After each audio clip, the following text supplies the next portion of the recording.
Hello everyone. আমার ছোট্ট ছোট্ট বন্ধুরা, তোমরা সবাই কেমন আছো?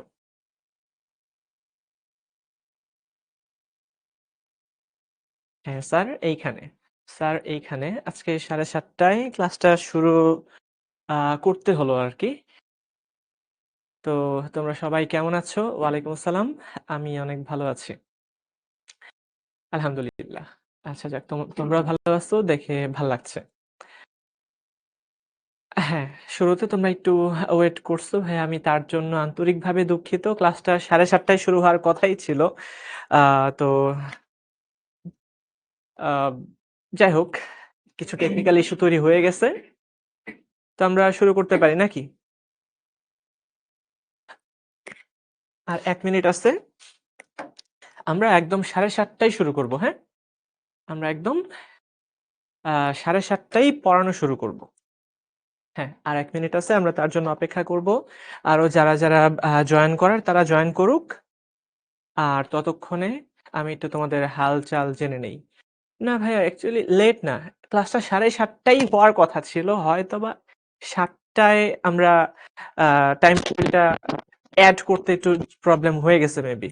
যাই হোক, তো আসলে আমাদের অনেকগুলা ক্লাস থাকে, তো এই ক্লাসগুলা শেষ করে আসতে একটু দেরি হয়ে যায়, বুঝো না?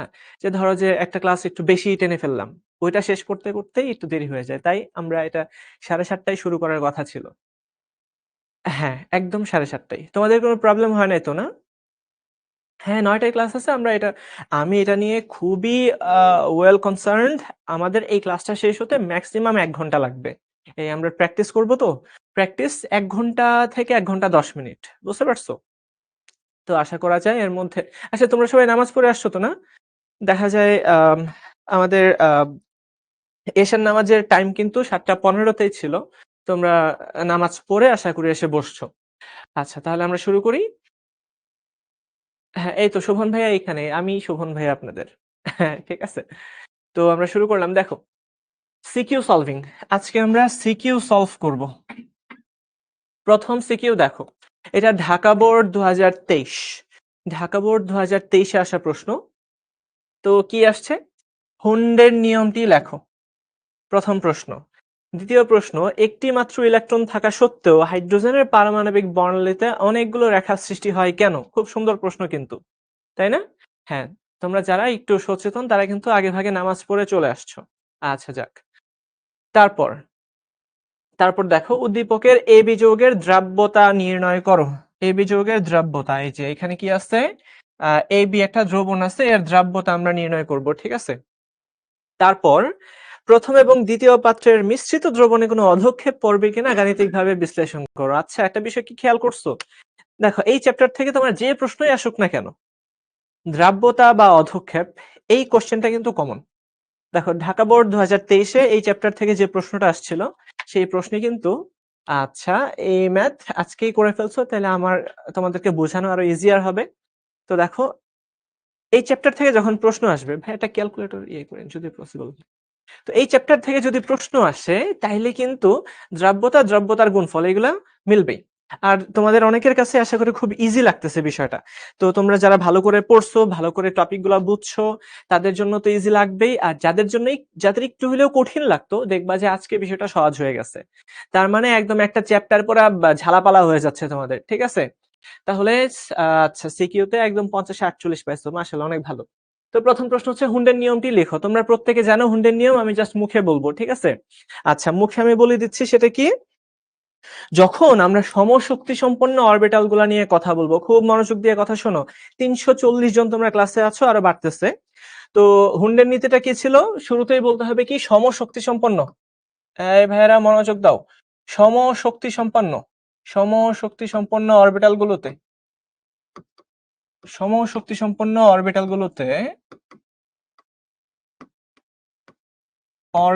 গুলোতে ইলেকট্রন সর্বাপেক্ষা সর্বাপেক্ষা অযুগ্ম অবস্থায় প্রবেশ করে, তাই না? অযুগ্ম, সমস্যা নেই। সর্বাপেক্ষা অযুগ্ম অবস্থায় প্রবেশ করে, তাই না? সর্বাপেক্ষা অযুগ্ম অবস্থায় প্রবেশ করে, তাই না? সর্বাপেক্ষা অযুগ্ম অবস্থায় প্রবেশ করে, তাই না? সর্বাপেক্ষা অযুগ্ম অবস্থায় প্রবেশ করে, তাই না? সর্বাপেক্ষা অযুগ্ম অবস্থায় প্রবেশ করে, তাই না? অযুগ্ম অবস্থায় প্রবেশ করে। অযুগ্ম মানে কি তোমরা প্রত্যেকে জানো? আনপেয়ার না ভাইয়া, তোমরা খুব বেশি এটা মিস করো নাই, মাত্রই শুরু হয়েছে, মাত্রই আমরা প্রথম এটাই শুরু করলাম। তার মানে আনপেয়ার্ড অবস্থায় ইলেকট্রন সমূহ প্রবেশ করতে চায়। তোমাদের অবশ্যই একটা উদাহরণ দিয়ে দিতে হবে। ধরো যে নাইট্রোজেনের ইলেকট্রন বিন্যাসটা তোমরা দেখাই দিবা, যেমন 1 নম্বর কক্ষপথে 1s2, 2 নম্বর কক্ষপথে এটাও দেখতে পাবা 2s2, আর আছে 3টা ইলেকট্রন। আর আমরা জানি পি উপস্তরের মধ্যে 3টা আছে অরবিটাল। খুব মনোযোগ মনোযোগ দিয়ে কথাগুলো শোনো। হ্যাঁ, বিজোড় ইলেকট্রন। এই যে দেখো ভাইয়া, আর 3টা ইলেকট্রন অবশিষ্ট আছে। এই 3টা ইলেকট্রন কিভাবে প্রবেশ করবে? তারা প্রবেশ করবে সর্বাপেক্ষা অযুগ্ম অবস্থায়, আনপেয়ার্ড অবস্থায়। সবচেয়ে বেশি আনপেয়ার্ড অবস্থা তারা তৈরি করতে চাইবে, তাই না? তারা সিঙ্গেল ইলেকট্রন অবস্থায় প্রবেশ করবে। আচ্ছা, তার মানে আমরা বলতে পারি যে একটা নির্দিষ্ট উপস্তরের মধ্যে সবগুলা অরবিটাল কি সমশক্তি সম্পন্ন। আর সমশক্তি সম্পন্ন অরবিটাল গুলাতে ইলেকট্রন সর্বাপেক্ষা কি করতে চায়? সবগুলা একমুখী স্পিনে প্রবেশ করতে চায়। তুমি এইভাবে বলতে পারো যে ইলেকট্রন গুলা সর্বপ্রথম একমুখী স্পিনে প্রবেশ করবে, প্রাপ্যতা অনুসারে বিপরীতমুখী স্পিনে আসবে, তাই না? এটা আমরা সবাই জানি তো। আচ্ছা, এই তো সর্বাপেক্ষা বিজোড় অবস্থায় প্রবেশ করবে। আচ্ছা, অযুগ্ম বা বিজোড় একই কথা, তাই না? একই কথা। আচ্ছা, 2 নাম্বার অলরেডি একজন মনে হয় ম্যাথ গুলাও করে ফেলতেছো। আচ্ছা, আমরা সিরিয়ালে আগাচ্ছি। দেখো 2 নাম্বার, একটি মাত্র ইলেকট্রন থাকা সত্ত্বেও হাইড্রোজেনের পারমাণবিক বর্ণালীতে অনেকগুলো রেখা সৃষ্টি হয় কেন?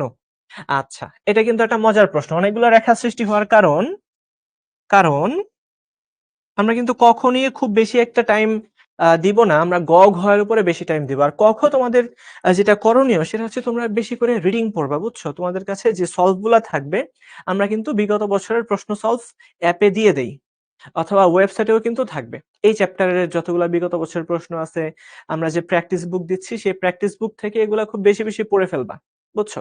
ইভেন তোমাদের কিন্তু কোনো টেস্ট পেপার বা সাপ্লিমেন্ট কিছুই কেনা লাগবে না, সবকিছু অ্যাপের মধ্যে পেয়ে যাবা। আচ্ছা, তো খেয়াল করে দেখো, কারণটা কি? কারণ একটি ইলেকট্রন কি করতে পারে? বিভিন্ন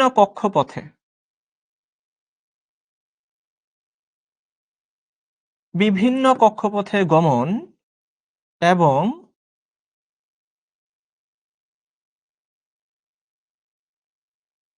এবং বিভিন্ন বিভিন্ন পরিমাণ, মানে ভিন্ন ভিন্ন পরিমাণ শক্তি শোষণ বা নির্গমন করতে পারে।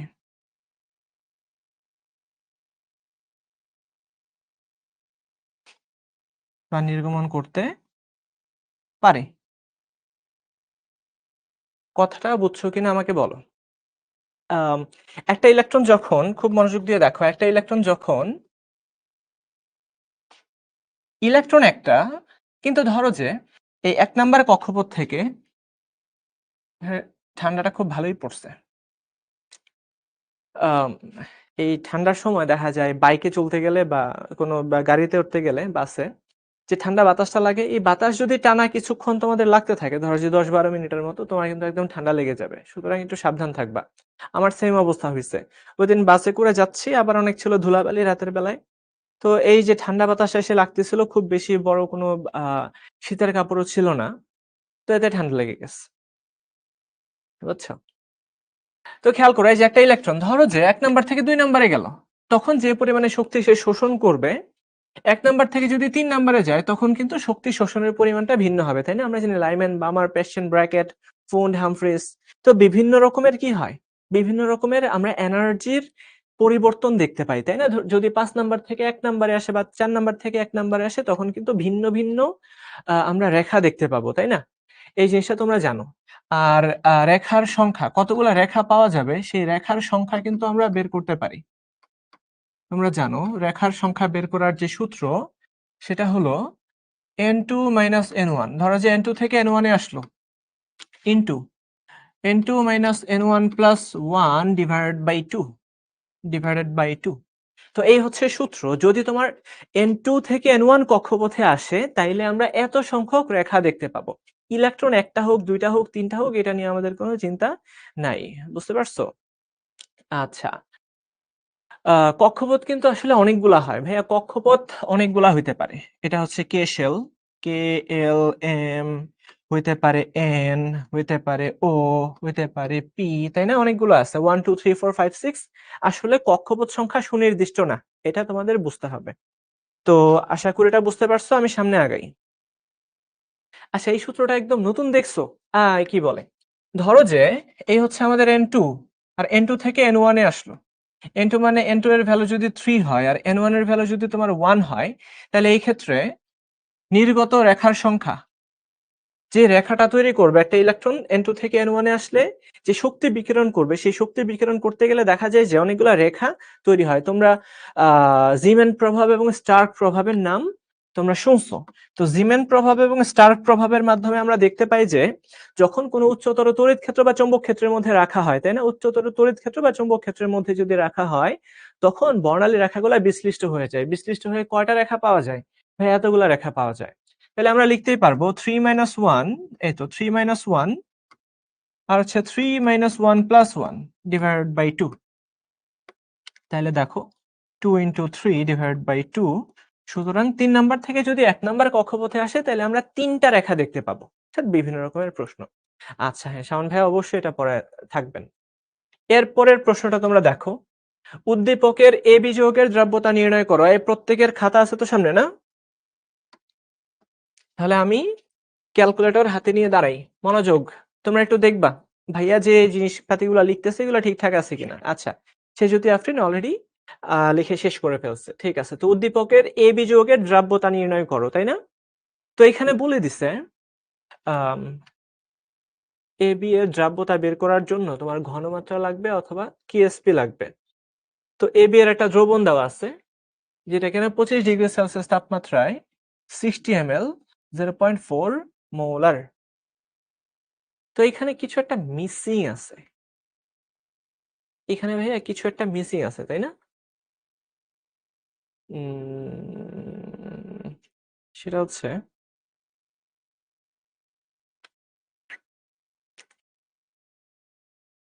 এটাকে বলতে হবে সম্পৃক্ত দ্রবণ, এবি এর সম্পৃক্ত দ্রবণ।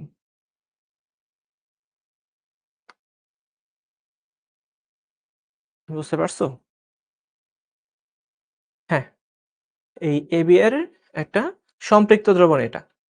তাইলে যদি ভাই সম্পৃক্ত দ্রবণ হয়, ঠিক আছে, সম্পৃক্ত দ্রবণ হলে এই প্রশ্নটা ঠিক আছে তো, তাই না? তোমরা একটু চেক করে দেখো তো, ঢাকা ইউনিভার্সিটি, ঢাকা ইউনিভার্সিটি না, ঢাকা বোর্ড 2023-এ আসা প্রশ্ন, এখানে কি সম্পৃক্ত দ্রবণের কথা বলা ছিল কিনা? আচ্ছা, কিএসপি এর ভ্যালু দেওয়া আছে 1.84 * tan ইনভার্স কত? tan ইনভার্স 8, তাই না? 1.84 tan ইনভার্স 8। আচ্ছা, আমি তো এটাই খুঁজতেছিলাম, কিছু একটা তথ্য মিসিং আছে। আচ্ছা, তাইলে আমরা বলে দিব যেটার কিএসপি দেওয়া আছে 1.84 * tan ইনভার্স 8। ঠিক আছে? আচ্ছা, কিএসপি যদি দেওয়া থাকে তাহলে তো ইজি হয়ে গেছে। তাই কিএসপি দেওয়া থাকলে একদম ইজি হয়ে গেছে। আমরা বের করে ফেলতে পারবো। এই যে দেখো ভাইয়া, কিএসপি অফ এবি, কি এটাই ছিল না? এটাই ছিল না? কিএসপি অফ এবি। আচ্ছা, কিএসপি অফ এবি। তাহলে দেখো, এ এর ঘনমাত্রা আর হলো গিয়ে বি এর ঘনমাত্রা। তো এদের দ্রব্যতা যদি ভাইয়া এস হয়, তো এখান থেকে এস ইন্টু এস আসবে এস স্কোয়ার, তাই কি না? এস স্কোয়ার হয়ে যাবে। তো আমরা এখান থেকে লিখতে পারবো আমাদের কিএসপি সমান, যারা পারো নাই তারা দেখো, দ্রব্যতা সমান √ কিএসপি হয়ে যাবে, √ কিএসপি। তাহলে মনোযোগ, কিএসপি এর ভ্যালু ছিল 1.84 into tan inverse 8। 1.84 * tan inverse 8 এত মোলার হবে, এত মোলার। ঠিক আছে? আচ্ছা, বইয়ে দেওয়া কি এবি2? বইয়ে কি এবি2 দেওয়া? আচ্ছা, তো এটা হয়তো বা লিখতে যে একটু ভুল হয়ে গেছে, তাই না? উম আচ্ছা, সমস্যা নেই, যা আছে ওটা তো হবেই। তাহলে বর্গমূল করলে কত হবে? 1.84। তোমরা তো নিয়ম জানোই, tan ইনভার্স 8, তাহলে 1.356। এ তো তোমরা সবাই সঠিক লিখছো। আচ্ছা, তো আমরা এবি ধরেই করে ফেলি, সমস্যা নেই। 1.356 ইন্টু tan ইনভার্স 4 মোলার, এই হচ্ছে তার দ্রব্যতা। আচ্ছা, যদি এভাবে আসে, তাহলে দেখো এবি এর কিএসপি দেওয়া আছে তাইলে এর দ্রাব্যতা আমরা বের করতে পারবো। এটা খুবই ইজি ছিল, খুব ইজি ছিল। আচ্ছা, এরপর এটা দেখো, আমরা যদি ১ এবং ২য় পাত্রের দ্রবণটাকে একসাথে মিশ্রিত করি তাহলে কোনো অধঃক্ষেপ তৈরি হবে কিনা। আর বাই দ্য ওয়ে আমি একটা কেএসপি দিয়ে দিচ্ছি ভাইয়া। কেএসপি অফ দেওয়া আছে, কেএসপি অফ আমি কোনটা দিব, কেএসপি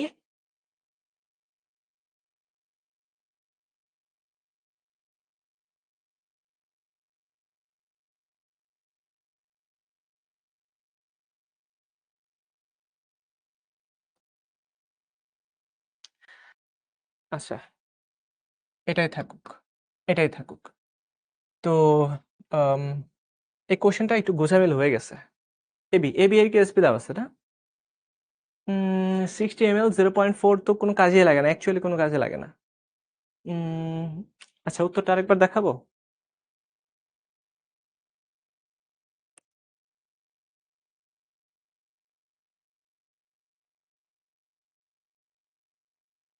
ফার্স্ট পার্টে এ এম এর দ্রবণ দেওয়া, তো এ এম। ওকে,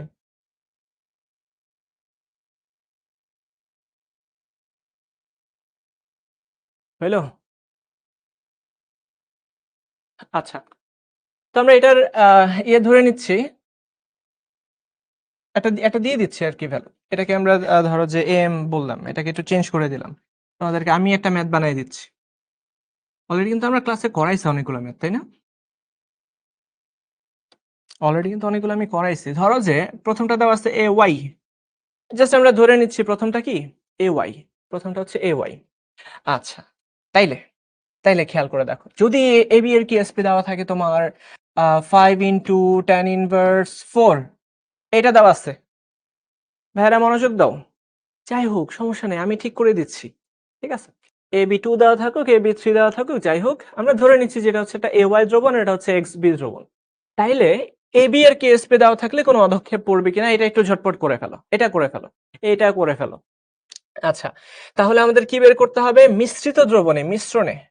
দেখো, আমি তোমাদের জন্য কোশ্চেন বানায় দিয়ে দিলাম।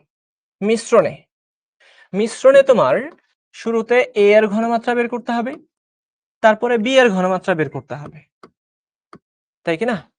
তো A এর ঘনমাত্রা বের করার জন্য আমাদের সূত্র যেন কি ছিল? এই তো V1S1 divide by V2, R V2 টা হচ্ছে টোটাল আয়তন, টোটাল আয়তন। এই সূত্রটাই মাথায় রাখতে হবে। তাহলে ভাইয়া মনোযোগ, খুবই মনোযোগ। এইখানে আমরা যদি A প্লাস বের করতে চাই, A প্লাসের ঘনমাত্রা যদি আমরা বের করতে চাই, A প্লাস কিন্তু প্রথম দ্রবণ থেকে আসে, তো প্রথম দ্রবণের আয়তন হচ্ছে গিয়ে 60 ইন্টু তার ঘনমাত্রা ছিল 0.4 মোলার, 0.4 মোলার ডিভাইডেড বাই, খেয়াল করে দেখো টোটাল আয়তন কত। হ্যাঁ, টোটাল আয়তন হচ্ছে 100 ml, এই তো 100 ml, এত মোলার হয়ে গেল এর ঘনমাত্রা। তাইলে আমরা যদি একটু কাটাকাটি করি, এই তো গেল, তাহলে কত হবে? হবে হচ্ছে আরেকটা দিলে এটা হয়ে যাবে 0.6 ইন্টু 0.4, তার মানে 0.24 হবে, তাই না? 0.24 মোলার। আচ্ছা, তারপর তারপর খেয়াল করো, আমরা বের করব কি বি মাইনাস, বি মাইনাস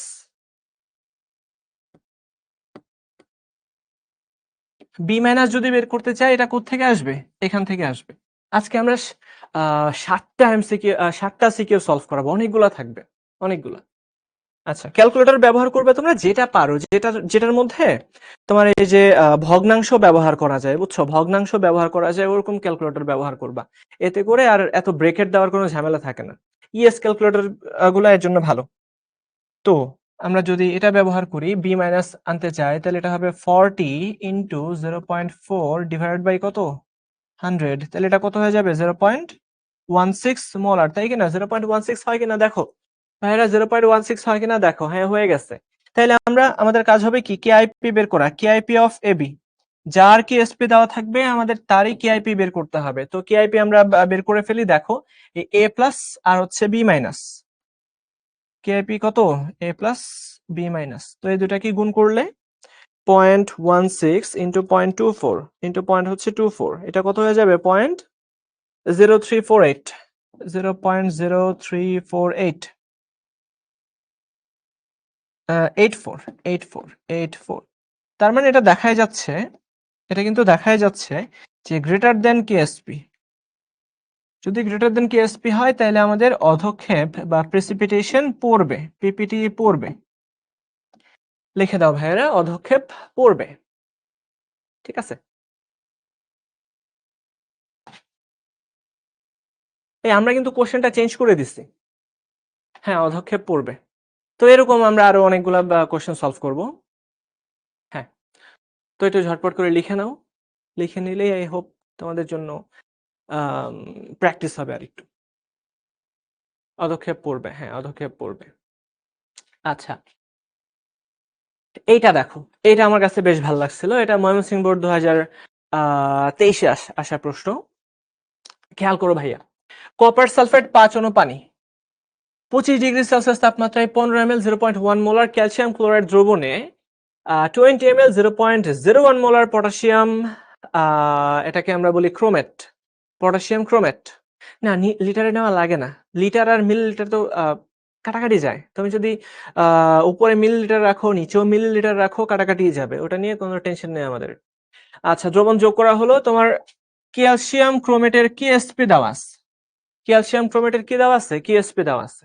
তো প্রথম কথা হচ্ছে তড়িৎ ঋণাত্মকতা কাকে বলে? ভাই এটা পড়ে ফেলছো, যে সমযোজী বন্ধনে আবদ্ধ দুইটা ইলেকট্রনকে কোন একটা নিউক্লিয়াস কর্তৃক আকর্ষণ করার তুলনামূলক ক্ষমতাকে আমরা বলি, আমরা কি বলি?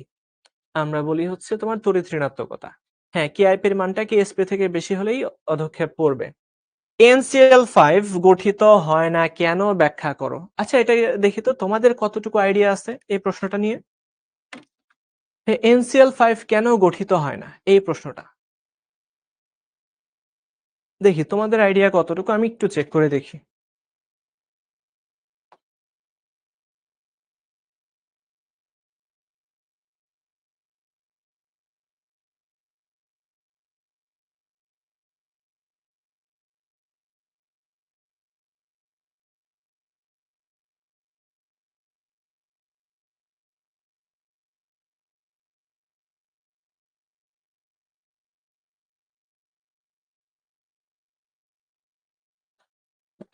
আচ্ছা, হ্যাঁ তোমরা সবাই একদম ঠিকই বলতেছো যে নাইট্রোজেনের আর কোনো ফাঁকা অরবিটাল নাই। আসলে ডি অরবিটাল থাকাটা জরুরি না, জরুরি হচ্ছে পরিবর্তনশীল যোজ্যতা থাকার জন্য। ভাই আমি তোমাদেরকে বলে দিচ্ছি, পরিবর্তনশীল যোজ্যতা থাকার জন্য শর্তটা হচ্ছে দুইটা।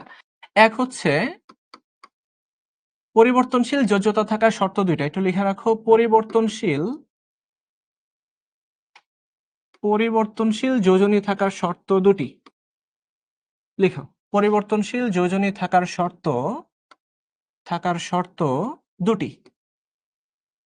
এই দুইটা শর্ত যদি কেউ ফুলফিল করে তাইলে দেখা যাবে যে ওই মৌলটার একাধিক যোজনী সম্ভব। ঠিক আছে, তো 1 নাম্বার শর্ত কি? খুব মনোযোগ দিয়ে কথাটা শোনো। 1 নাম্বার শর্ত হচ্ছে যোজ্যতা স্তরে ফাঁকা অরবিটাল থাকতে হবে। আমাদের কিন্তু যোজ্যতা স্তরেই থাকতে হবে ফাঁকা অরবিটাল। এটা যে কোনো অরবিটাল হতে পারে, পি অরবিটাল হতে পারে, ডি অরবিটাল হতে পারে, এফ অরবিটালও হতে পারে। ফাঁকা অরবিটাল থাকতে হবে, ফাঁকা অরবিটাল থাকতে হবে। 2 নাম্বার, ফাঁকা অরবিটাল থাকলেই তো হবে না, ওই অরবিটালে ইলেকট্রন যাওয়ার মতো ইলেকট্রনও থাকতে হবে, তাই কি না? তো এরপরে শর্তটা খুবই ক্রুশিয়াল, যে যোজ্যতা স্তরে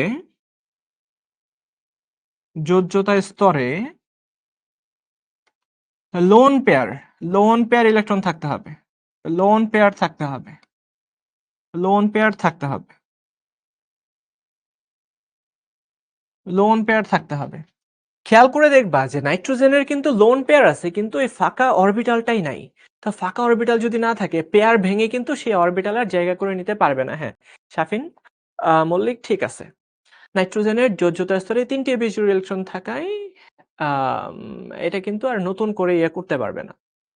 খেয়াল করে দেখো ভাইয়া, এর নাইট্রোজেন 7 আমরা দেখতেই পাই, এখানে দেখো 2s2, এখানে একটা পেয়ার আছে, আর 2p3। তো এই পেয়ারটাকে যদি আমরা ভাঙি তাহলে কিন্তু আর যাওয়ার মতো কোনো জায়গা নাই, 2d বলতে কোনো জায়গা নাই। তাই সে আর যেতে পারবে না, বাট ফসফরাস কিন্তু পারবে। ঠিক আছে, ফসফরাসের যাওয়ার মতো জায়গা আছে, তাই সে পারবে। আচ্ছা, এই জন্য NCl5 বা যোজনী 5 সম্ভব না, যোজনী 3 সম্ভব, NCl3 সম্ভব। আশা করি বুঝতে পারছো। না ভাইয়া, নাইট্রোজেনের যোজনী শুধু 3, নাইট্রোজেনের যোজনী হচ্ছে শুধুই 3। ঠিক আছে সায়েন্টিস্ট, নাইট্রোজেনের যোজনী কি শুধুই 3। এই তোমাদের কি লেখা হয়েছে? লেখা যদি হয় তাহলে একটু ডান লিখো, লেখা হলে ডান লিখো। হ্যাঁ, আচ্ছা। 3 দিন আগে গ্রুপে কিছু ম্যাথ প্রবলেম দিছিলেন, আসলে আমাদের তো সেই সুযোগটা থাকে না সব সময় যে গ্রুপে যে সেগুলো সলভ করে দেওয়ার। তো তোমরা বন্ধুরা একটু ট্রাই করবা যে একজন এটা আরেকজন হেল্প করে দিতে, ঠিক আছে? এতে কিন্তু তোমাদের হৃদ্যতা বাড়বে। তো খেয়াল করো ভাইয়া, নাইট্রোজেন, আমি যদি তোমাদেরকে কয়েকটা যৌগ দেই, খুব মনোযোগ, এই চ্যাপ্টার যেহেতু পড়ানোই হয়েছে তোমাদের জন্য ইজিয়ার হয়ে গেছে। N2O, NO, তারপর হচ্ছে ভাইয়া N2O2, তারপর হচ্ছে N2O3, তারপর হচ্ছে NO2, তারপর হলো গিয়ে N2O4, তারপর হলো গিয়ে N2O5। দেখো নাইট্রোজেনের কতগুলো অক্সাইড, নাইট্রোজেনের কিন্তু অনেকগুলো অক্সাইড। হ্যাঁ মইনুল হাসান, তোমার ঠিক আছে, অধক্ষেপ হবে। তো সবগুলো অক্সাইডে, হ্যাঁ অনেকগুলো অক্সাইড, তো এই সবগুলো অক্সাইডে কিন্তু যোজনী 3, এতটুকু মাথায় রাখবা। সকল অক্সাইডে মানে সকল যৌগে নাইট্রোজেনের যোজনী 3, নাইট্রোজেনের যোজনী সর্বদা 3, যোজনী কিন্তু সর্বদাই কি 3। এই 3 ছাড়া অন্য কোনো যোজনী নাইট্রোজেনের ক্ষেত্রে সম্ভব না। এই 3 ছাড়া আর কোনো যোজনী সম্ভব না, কারণ আমরা জানি নাইট্রোজেনের ফাঁকা অরবিটাল নাই, তাই 3টাই হবে। তো কিভাবে 3টা হয় এটার একটা বিশদ ব্যাখ্যা কিন্তু আমি আমাদের শিখর গ্রুপে আমি দিয়ে রাখছি, তোমরা যদি চাও তো ওটা দেখে নিতে পারো। ঠিক আছে, এটার একটা ব্যাখ্যা আছে যে কেন যোজনী শুধুই 3 এবং স্ট্রাকচার সহ, আমি সেগুলা দিয়ে রাখছি। আই থিংক তোমরা যদি খুঁজে একটু দেখা ট্রাই করো তাহলে খুঁজে পাবা যে এদের গঠনগুলা কি। আজকে তোমাদের একটা SW দিয়ে দিচ্ছি, সবাই লিখো, SW লিখো, গঠন আঁকো।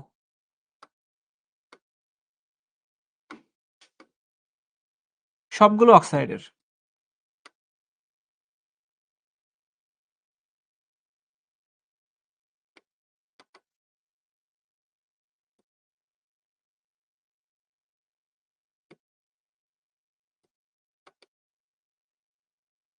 সবগুলো অক্সাইডের তোমরা গঠন লিখবা, ঠিক আছে? আগামীকাল শিখর ক্লাস, হ্যাঁ জাতীয় দিবসগুলোতে বন্ধ থাকে, হ্যাঁ বন্ধ থাকে।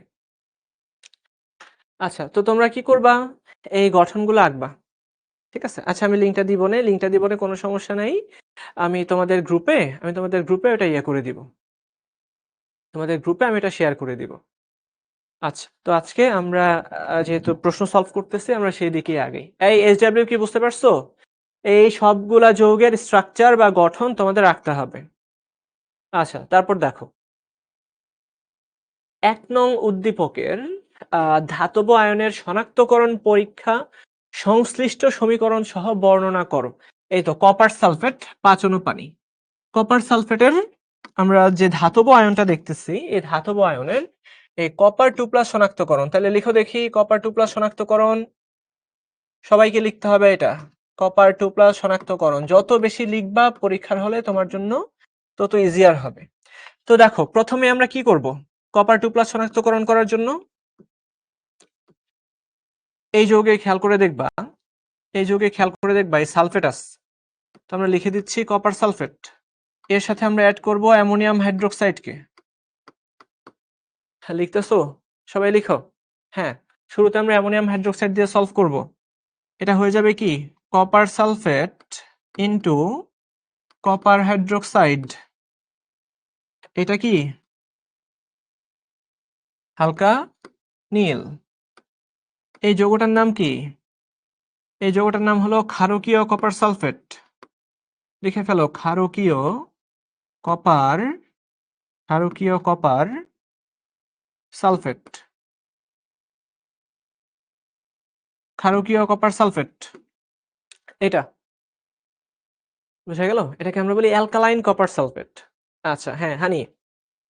তারপর দেখো, এই যে ক্ষারকীয় কপার সালফেটটা আমরা পাইছি,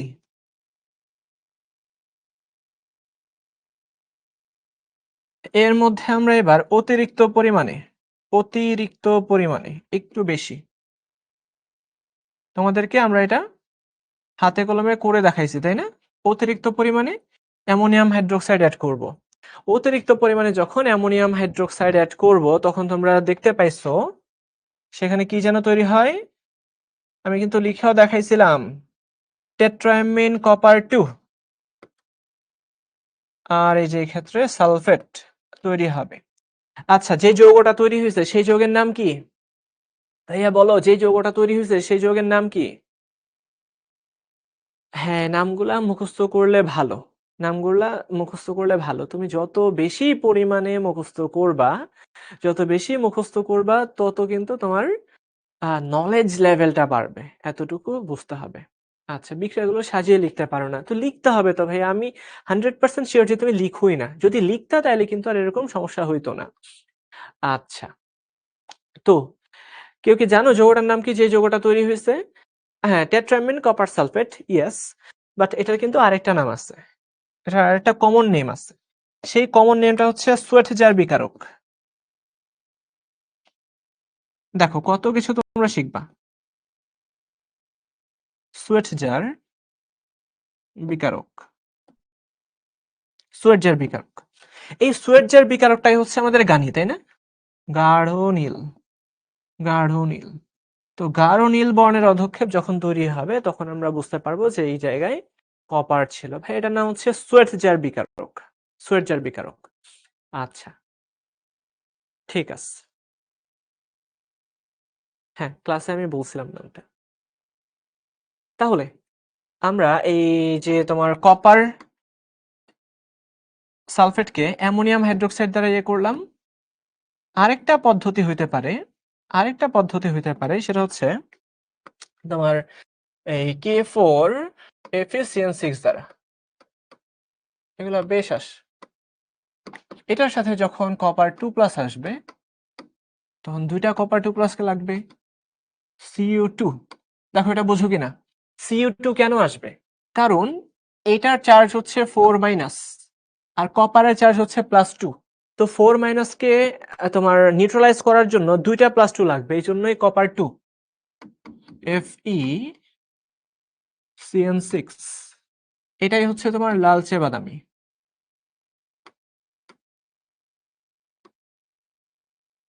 লালচে বাদামি হইল?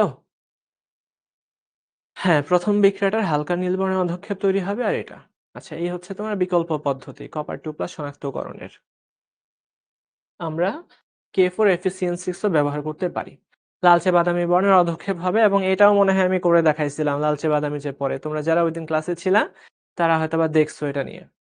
আচ্ছা, তাহলে আমরা একটু সামনে আগাই। দেখো ভাইয়া, 2 নং বিক্রিয়কের উদ্দীপকের মিশ্রণে কোনো অধক্ষেপ সৃষ্টি হবে কিনা ব্যাখ্যা করো। এই তো সবসময় অধক্ষেপ নিয়েই প্রশ্নটা আসে। দেখো এখানে আমরা কাকে কাকে মিশ্রিত করতেছি। আমরা মিশ্রিত করতেছি হচ্ছে এই তো ক্যালসিয়াম ক্লোরাইড, এর সাথে মিশ্রিত করতেছি পটাশিয়াম ক্রোমেট K2CrO4। এটা হচ্ছে পটাশিয়াম ক্রোমেট। তো এখানে বলছে যে কোনো অধক্ষেপ তৈরি হবে কিনা, যেখানে KSP এর ভ্যালু দেওয়া আছে ক্যালসিয়াম ক্রোমেটের। তো এই যে ক্যালসিয়াম ক্রোমেট CrO4। আচ্ছা, এই বিক্রিয়া লেখা কিন্তু জরুরি না, ঠিক আছে? তো আমি ইয়ে করে দিচ্ছি। এই হচ্ছে ভাইয়া আমাদের KIP। আমরা KIP বের করব ক্যালসিয়াম ক্রোমেটের। তো দেখো এটা বের করার সহজ তরিকা কি, এটা আমি শিখাই দিচ্ছি। শুরুতে আমরা এই তো ক্যালসিয়াম 2+ এর ঘনমাত্রা বের করব, ক্রোমেটের ঘনমাত্রা বের করব, CrO4 2- এর ঘনমাত্রা বের করব। তো আমরা প্রত্যেকে জানি ক্যালসিয়াম কোত্থেকে আসে। এই যে মনোযোগ দিয়ে তাকাও, ক্যালসিয়াম আসে হচ্ছে ক্যালসিয়াম ক্লোরাইড থেকে, এই হচ্ছে আমাদের ক্যালসিয়াম ক্লোরাইড, মনোযোগ দিয়ে দেখো। হ্যাঁ, KIP এর মান অনেকেই তোমরা বের করে ফেলছো। আচ্ছা, তাও দেখি, আমিও করে দেখি আমি পারি কিনা। তো এই যে ক্যালসিয়াম ক্লোরাইড, আমরা সেখান থেকে ক্যালসিয়াম পাবো। তো ভাইয়ারা মনোযোগ, এটা শুরুতে ছিল 15 ml আর ঘনমাত্রা ছিল 0.1 মোলার। দেখো কত ইজিলি করে ফেলা যায় এটা। আচ্ছা, টোটাল দেখো মিশ্রণের আয়তন কত হবে? 15 আর 20 মিলে 35। আর এই যে মিলিলিটার মিলিলিটার কাটাকাটি যাবে, এই জন্য মিলিলিটারে রেখেও কাজ করলে হবে। আচ্ছা, রেখে কাজ করলেও হবে। তারপর দেখো ভাইয়া ক্রোমেট আয়নটা কোত্থেকে আসে? ক্রোমেট আয়নটা আসে এইখান থেকে, পটাশিয়াম ক্রোমেট থেকে আসে। ক্রোমেট আয়নটা আসে হচ্ছে পটাশিয়াম ক্রোমেট থেকে। তো পটাশিয়াম ক্রোমেট থেকে যেহেতু আসে, তার নিজের শুরুর আয়তন ছিল 20 আর তার প্রথম ঘনমাত্রা ছিল 0.01 মোলার। আর টোটাল আয়তন হলো গিয়ে 20 আর 15 35। সূত্র অনুসারে উপরে ঘাত কিন্তু 1। তো এটা বসাই দিলে কত আসে? তোমাকে আচ্ছা রাখি দেবনাথ লিখে দিছে 2.4 ইন্টু 10 ইনভার্স 4। আচ্ছা 2.4 ইন্টু 10 ইনভার্স 4, তাই কি? 2.4 ইন্টু 10 ইনভার্স 4। আচ্ছা, তো দেখাই যাচ্ছে 2.4 ইন্টু 10 ইনভার্স 4 কিন্তু ভাইয়া এটা ইয়ার চেয়ে অনেক কম, তাই না? কেএসপি এর চেয়ে কম। তো কেএসপি থেকে যদি কম হয় তো অধক্ষেপ পড়বে না। তো এটা হচ্ছে লেস দেন কেএসপি। কেএসপি দেওয়া ছিল 10 ইনভার্স 2, দ্যাট মিন্স প্রায় 100 গুণ কম আছে ঘনমাত্রাটা। এই তো সাবাস, তোমরা সবাই পারছো, অধক্ষেপ পড়বে না। তো এত ইজিলি কিন্তু করে ফেলা সম্ভব এই ম্যাথগুলা। তারপর না ভাইয়া ভিডিও আটকে নাই, ভিডিও চলতেছে, আমিও দেখতে পাচ্ছি। হ্যাঁ, যদি কেআইপি এর মানটা কেএসপি থেকে কম হয় তাহলে অধক্ষেপ পড়বে না, ঠিক আছে? কেআইপি এর মানটা কম হলে অধক্ষেপ পড়বে না। আচ্ছা, রাজশাহী বোর্ড 2023, দেখো ভাই এটা দেখো, সময়ের মান হচ্ছে সেম টাইপের আয়ন। আচ্ছা, রাজশাহী বোর্ডের এটা আমরা সলভ করে দেখি। উভধর্মী অক্সাইড কাকে বলে? যে এই সমস্ত অক্সাইড, ভাইয়েরা মনোযোগ দাও, যারা কিনা অ্যাসিডের মতো আচরণ করে, অর্থাৎ ক্ষারের সাথে বিক্রিয়া করে, প্লাস আবার ক্ষারের মতো আচরণ করে, যারা কিনা অ্যাসিডের সাথে বিক্রিয়া করে। যেমন একটা উদাহরণ দিয়ে দিবা, অ্যালুমিনিয়াম অক্সাইড। ভাইয়েরা মনোযোগ, অ্যালুমিনিয়াম অক্সাইড। অ্যালুমিনিয়াম অক্সাইড ছাড়া আরো অনেকগুলো উভধর্মী অক্সাইড আছে, কিন্তু তোমরা সেগুলো লিখবা। যতগুলো উভধর্মী অক্সাইড আছে ট্রাই করবা লিখে রাখার, এগুলা পরীক্ষায় আসে, স্পেশালি মেডিকেলে আসে। তো অ্যালুমিনিয়াম অক্সাইড এটা অ্যাসিড হিসেবে যখন কাজ করবে, এটা শক্তিশালী ক্ষারের সাথে বিক্রিয়া করবে, এটা তোমরা জানো। সোডিয়াম অ্যালুমিনেট লবণ তৈরি করে আর পানি তৈরি করে। এই যে ভাইয়া পানি তৈরি করলো। আর সেম অ্যালুমিনিয়াম অক্সাইড Al2O3, এটা আবার অ্যাসিডের সাথেও বিক্রিয়া করে। ধরো যে তুমি কার সাথে বিক্রিয়া দিলা? HBr এর সাথে বিক্রিয়া দিলা, HBr এর সাথে বিক্রিয়া দিলা, তাহলে এই জায়গাতে অ্যালুমিনিয়াম ব্রোমাইড তৈরি হবে, অ্যালুমিনিয়াম ব্রোমাইড তৈরি হবে। আর কি তৈরি হবে? পানি তৈরি হবে। বুঝা গেল? অ্যাসিড প্লাস ক্ষার উভয়ের সাথে বিক্রিয়া করে। এই তো সাদমান শিহাব একদম ঠিক বলছো যে ভাইয়া অ্যালুমিনিয়াম অক্সাইডের পাশাপাশি zinc oxide, lead oxide, beryllium oxide কি উভধর্মী? বেরিলিয়াম অক্সাইডটা হ্যাঁ উভধর্মী, ইয়েস উভধর্মী। আচ্ছা, এই তো আমি যেগুলা লিখতেছি ভাই এগুলা নোটে তোলো, তাহলে তোমার আরেকবার করে প্র্যাকটিস হলো। যত বেশি লিখবা তত বেশি তোমার প্র্যাকটিস হবে, পরীক্ষার হলে তুমি ইজিলি অ্যান্সার করতে পারবে, এতটুকু বিশ্বাস করতে হবে, ট্রাস্ট মি। তুমি যদি না লিখো পরীক্ষার হলে লিখতে পারবে না। আমরা এত করে লিখাচ্ছি কেন, এত প্র্যাকটিস করাচ্ছি কেন? আমরা জানি কিভাবে পরীক্ষায় ভালো করতে হয়, এই জন্য তোমাদেরকে শেখাচ্ছি। তো দেখো, তাপমাত্রা বৃদ্ধিতে পানির আয়নিক গুণফলের মান বৃদ্ধি পায় কেন? আচ্ছা, এটা তোমাদের এই চ্যাপ্টারের বাইরে, এটা হচ্ছে চতুর্থ অধ্যায়ের কনসেপ্ট। সেটা হচ্ছে পানি কিন্তু নিজে নিজে ভেঙে H+ আর OH- তৈরি করে, বুঝতে পারছো? তো পানি ভেঙে যে যে আয়ন তৈরি করে তাকেই পানির আয়নিক গুণফল বলে। তাদের মোলার ঘনমাত্রার গুণফলকে পানির আয়নিক গুণফল বলে। এই আর পানি যখন ভাঙে তখন যে ডেল্টা H তৈরি হয় সেটা হচ্ছে +57.3 কিলো জুল পার মোল। এটা একটু মনে রাখতে পারো। খেয়াল করে দেখো ভাইয়া, এটা চতুর্থ অধ্যায়ের কনসেপ্ট। ক্যালসিয়াম অক্সাইড শুধু ক্ষারধর্মী। সজীব দাস, ক্যালসিয়াম অক্সাইড হচ্ছে শুধু ক্ষারধর্মী। আচ্ছা দেখো, পানি ভেঙে যে সমস্ত আয়ন তৈরি করে তাদের মোলার ঘনমাত্রার গুণফলকে বলা হয় পানির আয়নিক গুণফল। তো খেয়াল করো, পানির ভাঙন যেহেতু একটা তাপহারী প্রক্রিয়া, তাই তাপমাত্রা বাড়ালে, এটা কিন্তু তাপহারী, তাপহারী তাপহারী প্রক্রিয়া হওয়ার কারণে তাপমাত্রা বাড়ালে কি হবে? ভাঙন বাড়বে, ভাঙন বাড়বে। এ কারণে আমরা দেখতে পাই যত বেশি তাপমাত্রা হয় পানি তত বেশি ভাঙতে শুরু করে। ঠিক আছে? কয়ের উত্তরে বিক্রিয়া দিলে বেটার? দেখো, ডেফিনিশনের পাশাপাশি ডেফিনিশন দিলে আমরা বলি যে হাফ মার্ক দেওয়া হয়, এক্সাম্পল দিলে ফুল মার্ক দেওয়া হয়। ঠিক আছে, এটা কিন্তু জরুরি। তো তোমরা মনে রাখবা কখনোই ডেফিনিশনের পাশাপাশি ইয়েটা হাতছাড়া করবা না, উদাহরণটা। টিচারদের এরকম ইনস্ট্রাকশন দেওয়া থাকে। শুধু ডেফিনিশন হলে হাফ মার্ক, উদাহরণের জন্য হাফ মার্ক। ঠিক আছে? আচ্ছা। আল্লাহ! এমন ঠান্ডা লাগছে। তো দেখো ৫০ ডিগ্রি সেলসিয়াস তাপমাত্রায় ১০০ গ্রাম Ab3 এর সম্পৃক্ত দ্রবণকে ২৫ ডিগ্রি সেলসিয়াস তাপমাত্রায় শীতল করলে কি পরিমাণে দ্রব্য কেলাসিত হবে? এই শর্টকাটটা মনে আছে? এই তোমাদের শর্টকাটটা কি মনে আছে? দেখি তো কার মনে আছে শর্টকাটটা? আমি তোমাদেরকে একটা সুন্দর শর্টকাট সূত্র শিখাইছিলাম এটার জন্য। কার মনে আছে?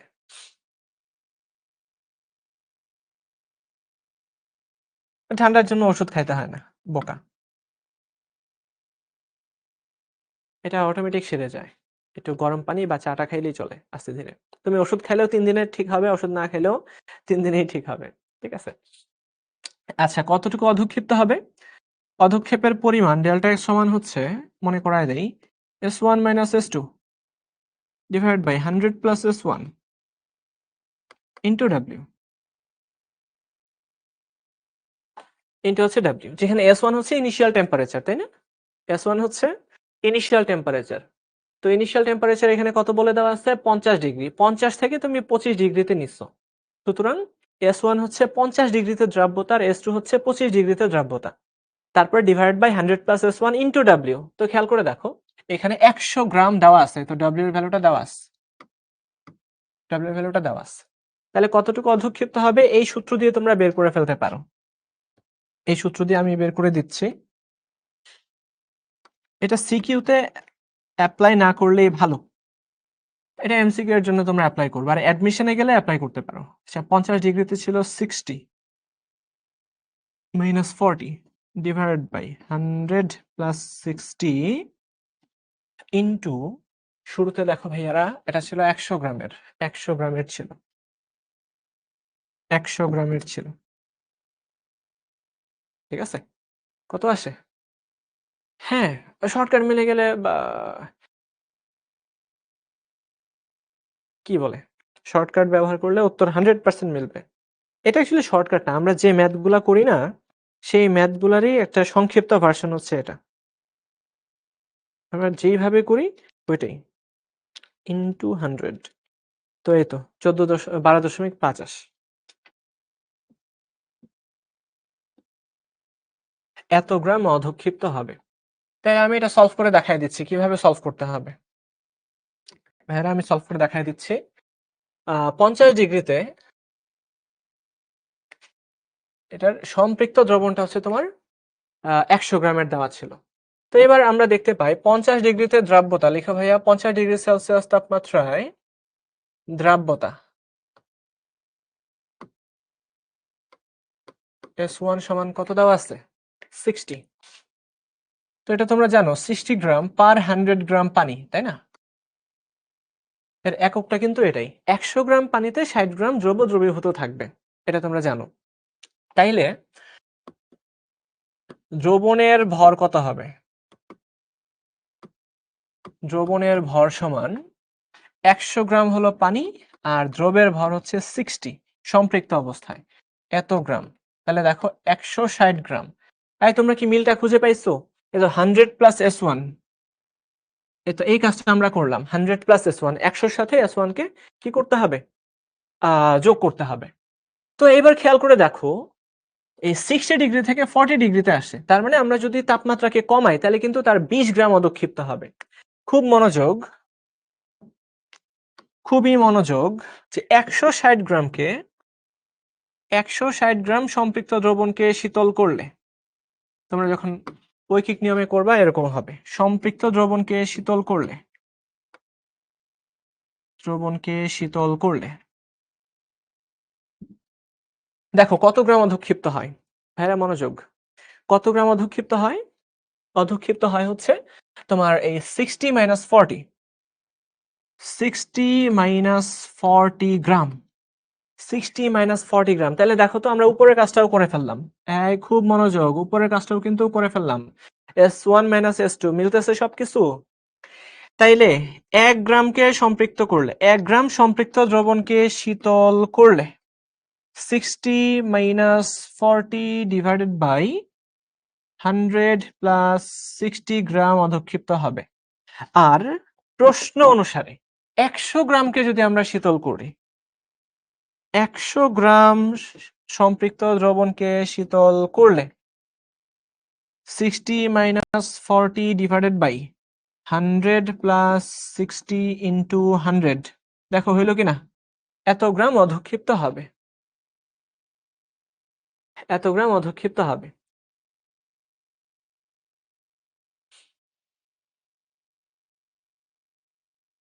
এই সবাই কি করতে পারছো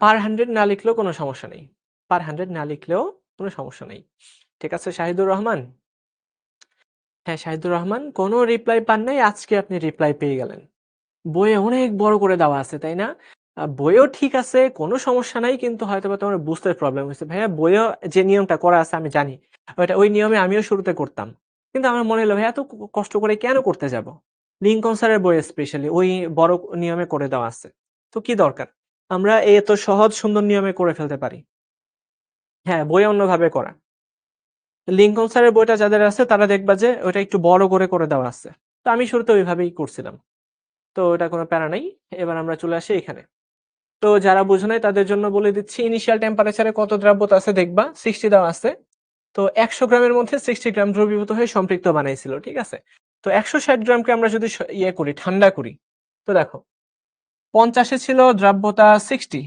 আর 25-এ ছিল দ্রব্যতা 40 তার মানে তুমি যদি তাপমাত্রা 50 থেকে 25-এ আনো তাহলে দেখা যাবে আগে ছিল 60 এখন আছে 40 তো 20 গ্রাম কি হবে অধক্ষিপ্ত হয়ে যাবে না 20 গ্রাম অধক্ষিপ্ত হবে তার মানে 20 গ্রাম কখন অধক্ষিপ্ত হবে যদি এটা সম্পৃক্ত থাকতো 160 গ্রামের দ্রবণ যদি হইতো তো 160 গ্রাম থেকে অধক্ষিপ্ত হয় 20 গ্রাম 1 গ্রাম থেকে কত আর যেটা দেওয়া আছে 100 গ্রাম থেকে কতটুকু অধক্ষিপ্ত হবে বুঝা গেল এই পরিমাণে অধক্ষিপ্ত হবে হচ্ছে তোমাদের 50 ডিগ্রি সেলসিয়াস কাহিনী শেষ AB3 এর উপস্থিতিতে MB এর দ্রাব্যতা পরিবর্তিত হয় বিশ্লেষণ করো এইটাই হচ্ছে সমায়নের ম্যাথ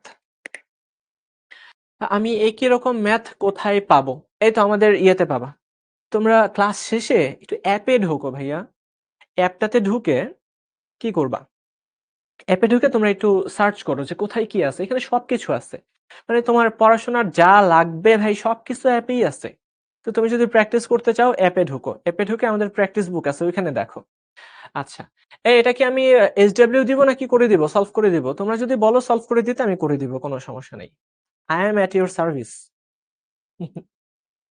ক্লাসরুমটা আসলে এটা অনেক মহৎ একটা জায়গা বুঝছো এখানে জ্ঞানের আদান প্রদান হয় জ্ঞানের বিনিময় হয় মানে সবচেয়ে পবিত্র জায়গা বলা চলে রহমতুল্লাহ খান বললেন যে পানি জমালে আয়তন বেড়ে যায় কেন কারণ এটা হচ্ছে পানি 4 ডিগ্রিতে সবচেয়ে কম থাকে তার আয়তন তাপমাত্রা কমালেও আয়তন বাড়ে তাপমাত্রা বাড়ালেও আয়তন বাড়ে আচ্ছা AB3 এর উপস্থিতিতে MB এর দ্রব্যতা তাহলে দেখো ভাই এটা কিন্তু সম আয়নের ম্যাথ সম আয়নের ম্যাথ লিখে ফেলো সম আয়ন সম আয়ন রিলেটেড ম্যাথ সম আয়ন রিলেটেড ম্যাথ তাহলে এখানে বলে দেওয়া আছে AB এর দ্রব্যতা এত এবং MB এর KSP হচ্ছে এত MB এর KSP কত এত তাহলে শুরুতে আমরা এই যে AB এর দ্রব্যতা দেওয়া আছে না ওইটা থেকে আমরা কি করব শুরুতে আমরা MB এর দ্রব্যতা বের করি দেখো ভাই আমরা দুই ভাগে ভাগ করে ফেলি এই পেজটাকে MB এর দ্রব্যতা সমান ধরে নিচ্ছি S তাহলে দেখো KSP দেওয়া আছে KSP অফ MB সমান বুঝতেই পারছো M এর ঘনমাত্রা B এর ঘনমাত্রা S ইন্টু S এই কাজটা করে ফেলবো এটা খুব সহজ কাজ তাহলে এটা কত হয়ে গেল S স্কোয়ার হয়ে গেল তাইলে সেখান থেকে তার দ্রব্যতা আমরা বের করব শুরুতে স্কোয়ার রুট অফ KSP এই ভ্যালুটা কত আসে square root 1.8 into tan inverse 10 এত ছিল 1.34 1.34 into tan inverse 5 into tan inverse 5 molar. এই হচ্ছে দ্রাব্যতা। ঠিক আছে, আমরা ইনিশিয়াল দ্রাব্যতা বের করলাম, তাইলে এই দ্রাব্যতা আমরা যখন সমায়নের প্রভাবে হিসাব করব তখন একটু চেঞ্জ হবে। ঠিক আছে, এইবার লিখো AB3 এর উপস্থিতিতে। তাহলে AB3 এখানে কতটুকু ছিল একটু দেখি তো। AB3 কোশ্চেনটা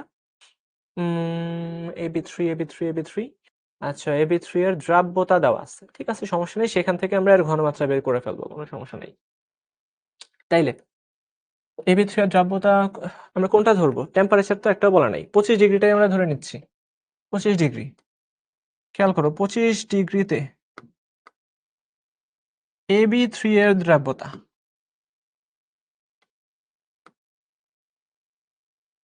AB3 এর দ্রাব্যতা কত ছিল?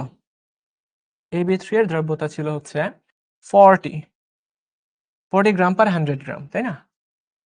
আচ্ছা, তো আমরা হয়তোবা এইভাবে এটা সলভ না করলেও হবে।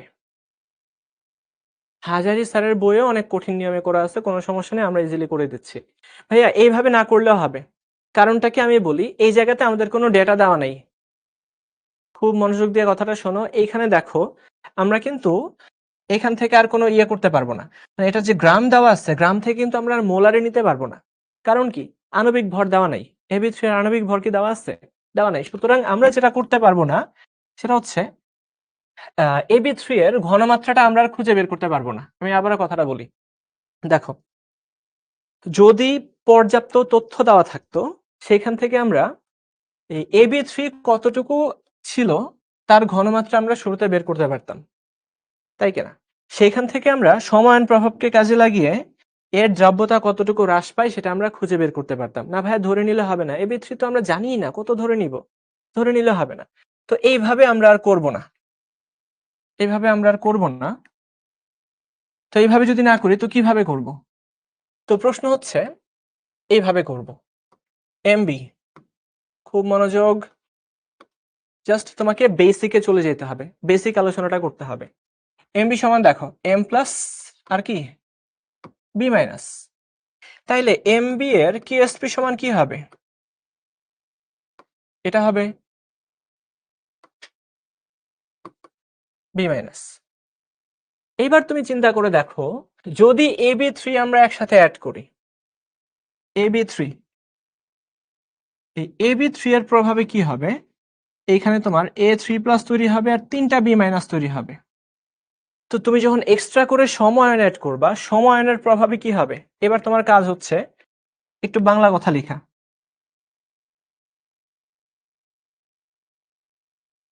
সমায়নের উপস্থিতিতে, বা আমরা এইভাবে যদি লিখি সমায়ন B এর উপস্থিতিতে,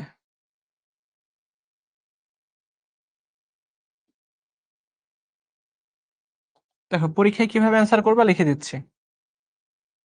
পরিস্থিতিতে প্রদত্ত MB, লিখো প্রদত্ত MB থেকে উৎপন্ন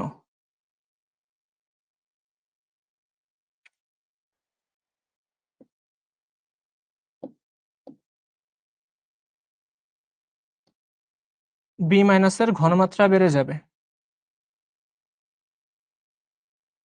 ঘনমাত্রা কি হবে? বেড়ে যাবে। এতটুকু লিখো ভাইয়ারা, এতটুকু লিখো। তাহলে আমি আবার বলি, এখানে একটা দাগ পড়ে গেছে তাই আর লিখতেছি না। তো MB শুরুতে কি করলো, তার QSP এর আমরা রাশিমালাটা লিখলাম M প্লাস আর হচ্ছে কি B মাইনাস।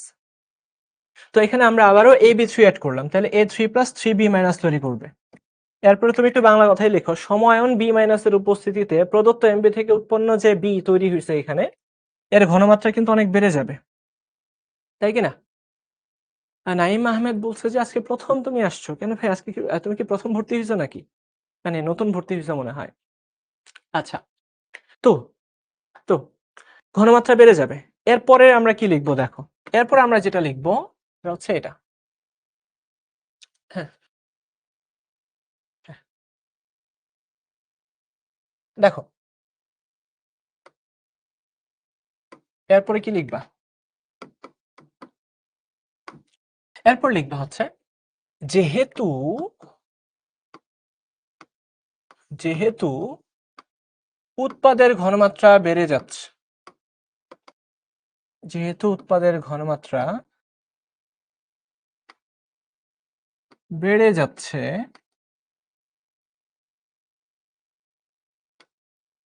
সেহেতু বা তাই সাম্যাবস্থা যেভাবে আপনারা অ্যান্সার করবেন সেভাবেই কিন্তু লিখে দিচ্ছি পরীক্ষার খাতায়। সেহেতু সাম্যাবস্থা বামে অগ্রসর হবে।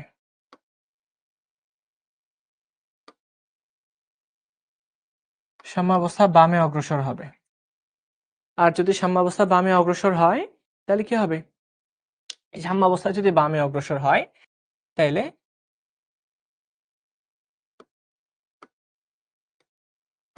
এমবি এর পরিমাণ বেড়ে যাবে।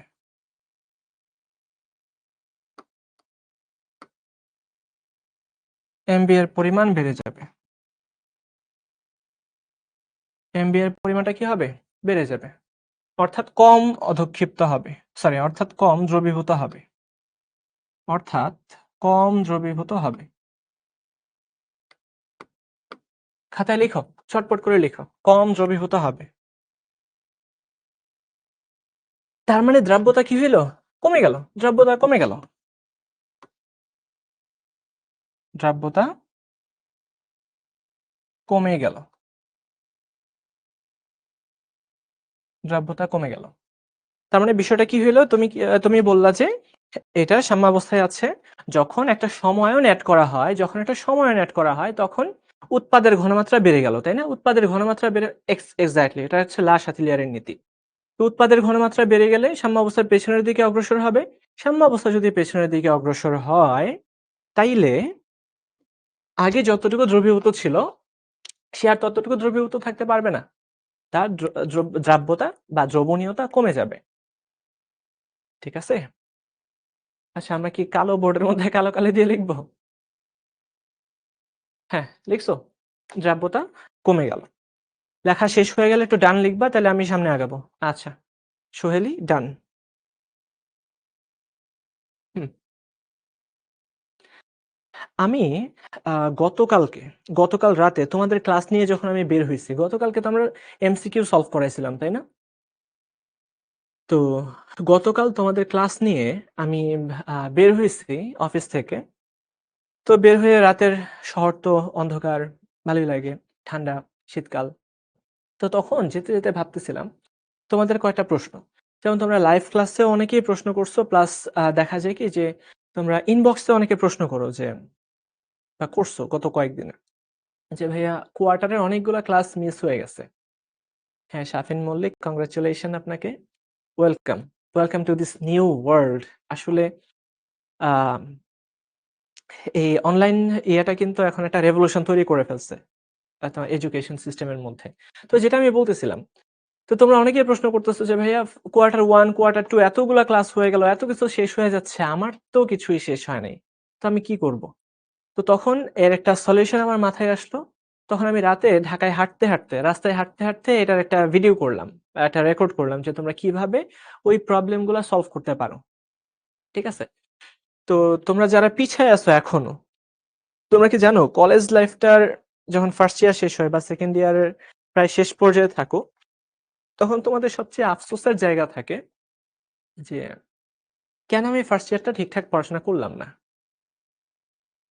হ্যাঁ, 15 মিনিট করলেই হবে। তো কেন আমি ফার্স্ট ইয়ারটা ভালো করে পড়লাম না? কলেজের সময় এত দ্রুত আগাবে, তখন তোমার একটু আফসোস হবে যে আরেকটু যদি ভালো করে পড়তাম তাহলে হয়তো, মানে ভালো হইতো, বা আমি যদি আরেকটু সিরিয়াস হইতাম, বা আমি পড়াশোনাটা যদি একটু কনসিস্টেন্টলি ডেইলি যদি পড়াশোনা করতাম তাহলে কত ভালো হইতো, তাই না? তোমরা যারা এই অবস্থায় আছো, যারা এই সিচুয়েশনে আছো, তাদের জন্য আমার একটা সলিউশন হচ্ছে, মানে অনেকগুলো সলিউশনের মধ্যে একটা হচ্ছে এই বছরের শেষ 10 দিন তুমি এই ডিসেম্বরের 20 থেকে এই ডিসেম্বরের 30 বা 31 তারিখ পর্যন্ত সবকিছু থেকে নিজেকে ডিটাচ করে ফেলো। ডিটাচ করে এই 10 দিন শুধুমাত্র তুমি শিখো অ্যাপে পড়ে থাকো। কোয়ার্টার 1 এবং কোয়ার্টার 2 তে আমরা যতগুলা ক্লাস নিয়েছি, যতগুলা কনসেপ্ট শেখাইছি, যতগুলা প্রবলেম সলভ করছি, তুমি সবকিছু খালি খাতায় লিখো ভাইয়া, খাতা লিখো।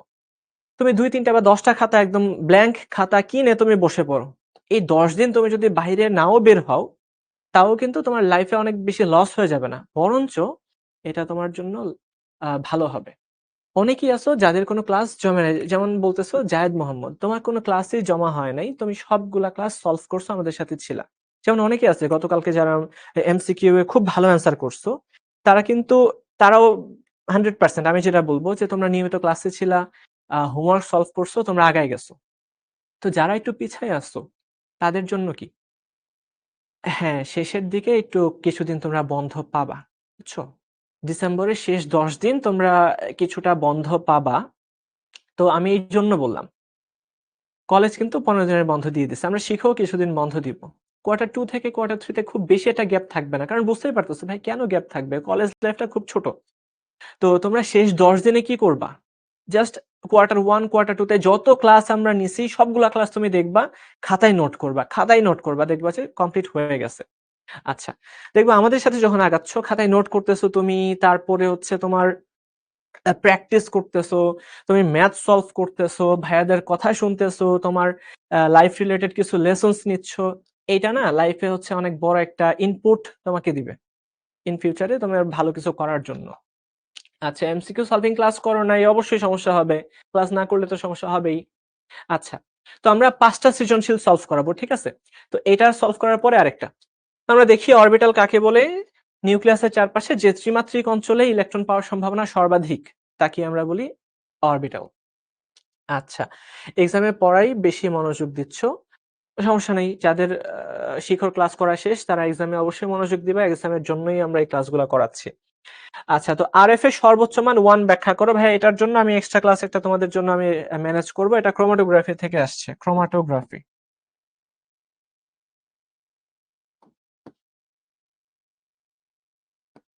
ক্রোমাটোগ্রাফি চাইলে তোমরা নিজেরা একটু পড়তেও পারো বই থেকে। আচ্ছা, ৩ নং পাত্রের দ্রবের দ্রাব্যতার গুণফল নির্ণয় করো। এই যে দেখো ৩ নং পাত্র, এটার একটা সম্পৃক্ত দ্রবণ বলে দেওয়া আছে এবং যার দ্রবের পরিমাণটাও দেওয়া আছে। তো মনোযোগ, ৩ নং পাত্রের জন্য আমরা যদি দ্রাব্যতার গুণফল বের করতে চাই, কেএসপি অফ কি হবে? কেএসপি অফ FeOH, এই 2 নাকি 3 ছিল? FeOH2 ferrous hydroxide. তাইলে আমাদের কাজ হচ্ছে আয়রন 2+ এর ঘনমাত্রা বের করা, আর হচ্ছে ভাইয়া হাইড্রোক্সিলের ঘনমাত্রা বের করা এবং তাকে স্কোয়ার করা, তাই কি না?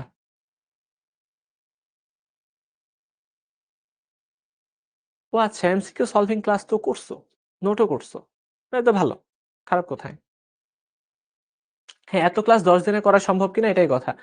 তুমি ডেইলি ১২ থেকে ১৪ ঘন্টা বসে থাকো, সকালে উঠেই শুরু করো পড়া। কারণ তোমাকে তো সেই ইনপুটটা দিতে হবে ভাইয়া, তাই না? দিতে হবে। তুমি একদম স্পিড বাড়ায় দিয়ে হলেও এটা সলভ করো, যেভাবে ইচ্ছা। তবে শেষ শেষ কথা হচ্ছে তোমাকে সব শেষ করতে হবে। ১০ দিনে কি সম্ভব না আব্দুল্লাহ? আমার তো মনে হয় সম্ভব। ডেইলি তুমি যদি ৫ টা করে রেকর্ড ক্লাসও দেখো তাও তো সম্ভব হয়। তাই না? তুমি যদি ৫ টা কি আরো বেশি দেখতে পারবা তুমি। তো আমি যেটা চাইবো তুমি ৫ টা করে সলভ করো এট লিস্ট। তাইলে ৫০ টা ক্লাস। তো ৫০ টা তো আমরা কি ৫০ টা নিছি? বা যদি নিয়ে থাকি তাহলে আরো ২ দিন বাড়াও, সমস্যা তো নাই। আচ্ছা, তো কেন আমরা স্কোয়ার করলাম? এক্ষেত্রে দেখো ভাই হাইড্রোক্সিল আয়ন ২ টা আছে। তো আমরা ২ বার গুণ না করে স্কোয়ার করে দিছি। আচ্ছা, তো আমাদের কি করতে হবে? এই জায়গায় ফেরাস হাইড্রোক্সাইডের ঘনমাত্রাটা বের করতে হবে আগে। তো ঘনমাত্রা কত? দেওয়া আছে 0.714 দেওয়া আছে। আর তার কি হবে? আণবিক ভর কত? 0.714।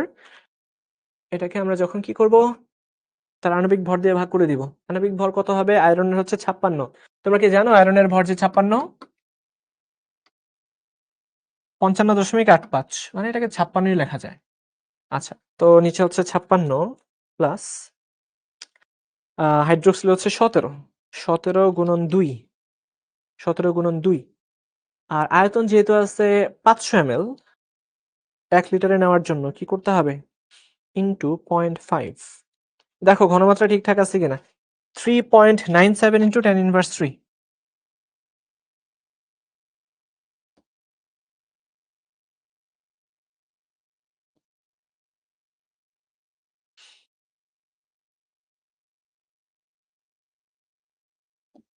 Into MV. তাইলে আমাদের উপরে 1000 নিতে হবে, 1000 ডাব্লিউ ডিভাইড বাই এমভি, এই সূত্রে আমরা বসায় দিছি। দেওয়ার পরে 3.97 ইন্টু 10 ইনভার্স কত হবে? 3 হবে। এই তো আমরা ঘনমাত্রা পাইছি। হ্যাঁ, বুঝা গেল? তাইলে যে ঘনমাত্রাটা পাইছি 3.97 ইন্টু 10 ইনভার্স 3, এই হচ্ছে তোমার আয়রনের ঘনমাত্রা। আর হাইড্রোক্সিলের ঘনমাত্রা কি হবে? তার দ্বিগুণ হবে, তাই না? এই ফেরাস হাইড্রোক্সাইড যতগুলো আছে, হাইড্রোক্সিল তার দ্বিগুণ আছে, তার মানে 2 ইন্টু 3.97। আমাকে বলো কে বুঝো নাই? যে বুঝো নাই আমি তাকে আরেকবার বুঝায় দিব। বলো তোমরা কে বুঝো নাই? দেখো, আমরা শুরুতে কি করলাম? এই ফেরাস হাইড্রোক্সাইডের ঘনমাত্রাটাই বের করলাম। তো ফেরাস হাইড্রোক্সাইডের ঘনমাত্রা বের করার পর আমরা দেখতে পাইছি এইখানে আয়রন 2+ থাকবে একটা, আর হাইড্রোক্সিল থাকবে কয়টা? দুইটা। তার মানে যতগুলা ফেরাস হাইড্রোক্সাইড তার দ্বিগুণ হচ্ছে হাইড্রোক্সিল, তাই আমরা 2 দ্বারা গুণ করলাম। আচ্ছা, তোমরা বুঝেছো। তাহলে আমরা কাজ করে ফেলি। অ্যান্সার ইন্টু 2 ইন্টু অ্যান্সার তার স্কোয়ার, তাহলে কত আসে? 2.496 ইন্টু 10 ইনভার্স 7, এই হচ্ছে কেএসপি। বের করে ফেললাম। আচ্ছা, ঘনমাত্রাটা বোঝো নাই, তাই না? ঘনমাত্রা তোমরা বোঝো নাই, কিভাবে বের করতে? তো ঘনমাত্রার সূত্র কি ভাইয়া? 1000 ডাব্লিউ ডিভাইড বাই এমভি। তো আমরা ডাব্লিউ এর ভ্যালুটা বসাইছি, 1000 গুণ করছি, আণবিক ভর দিছি এবং তার যে আয়তন আছে সেটা অ্যাড করে দিছি, তাই না? আচ্ছা, এই গেল। ডান। হইলো? ঘনমাত্রা মোলারিটি সেম, ইয়েস। মোলারিটি হচ্ছে ঘনমাত্রা নির্ণয়ের পদ্ধতি। হ্যাঁ, ডান। আয়োডিন নিষ্কাশনে কোন প্রক্রিয়াটি লাভজনক? তো এটা অলরেডি তোমাদেরকে আমরা হয়তোবা পড়াইছি। দেখো, মিস্টার এক্স 1 নং পাত্রের সম্পূর্ণ দ্রাবক নিয়ে একবারে এবং মিস্টার ওয়াই 1 নং পাত্রের দ্রবণকে সমান 4 ভাগে ভাগ করে 4 বারে তিনি কি করলেন? নিষ্কাশন করলেন। তাইলে 4 বার নিষ্কাশন করলে বেশি লাভজনক হবে।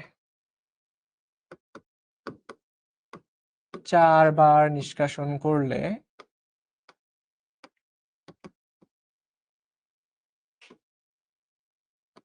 বেশি নিষ্কাশিত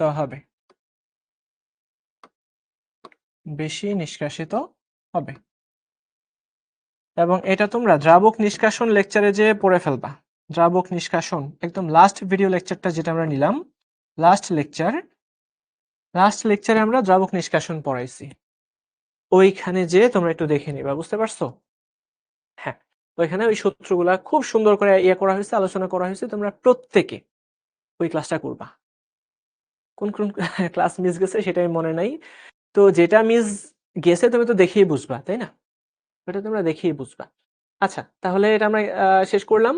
সর্বশেষ আজকে আমরা এটা সলভ করাবো। দেখো ভাইয়া, তো সিগমা বন্ধন কাকে বলে? আমরা বলছিলাম একক সমযোজী বন্ধনকে সিগমা বন্ধন বলে, যেখানে অরবিটালগুলো মুখোমুখি অতিক্রমণ করে। কার্বন ডাইঅক্সাইড অপোলার কেন? কারণ হচ্ছে দুইটা পোলার বন্ধন ঠিক বিপরীতমুখী অবস্থানে আছে, তাই নিট পোলারিটি শূন্য হয়ে যায়। তাই কি হয় ভাইয়া? নিট পোলারিটি কি হয়? শূন্য হয়, তাই না? কার্বন ডাইঅক্সাইড অক্সিজেন এদিক দিয়ে টানবে, এদিক দিয়েও টানবে। তো একটা টানবে এদিকে আর একটা টানবে এদিকে, সুতরাং এই জন্য আমরা দেখতে পাই নিট পোলারিটি শূন্য। নিট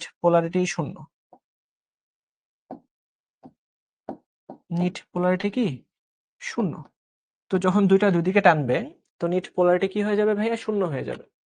তো আবারও সেম, পাত্র একের দ্রবণটি সম্পৃক্ত হলে দ্রাব্যতার গুণফল নির্ণয় করো। একই ম্যাথ আর কতবার, তাই না? হ্যাঁ, 7টার জন্য বাকি দুইটা তোমাদের হোমওয়ার্ক থাকবে। ঠিক আছে? আচ্ছা, অনেকবার করানো হয়ে গেছে।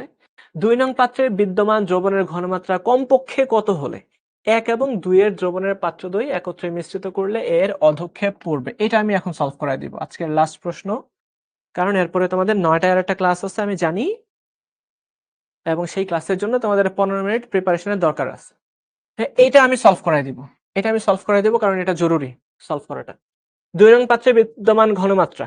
এখানে 60 ml দেওয়া আছে। আমরা ঘনমাত্রা কিন্তু জানি না। এই ঘনমাত্রাটাই আমরা বের করব। এই ঘনমাত্রাটাই আমরা বের করব।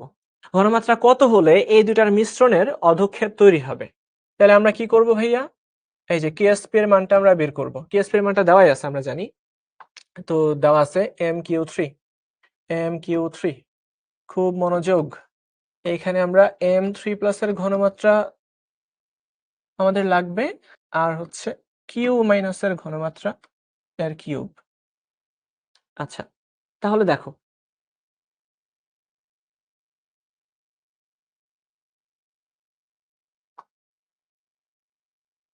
আমরা বের করব হচ্ছে MQ3 বের করব।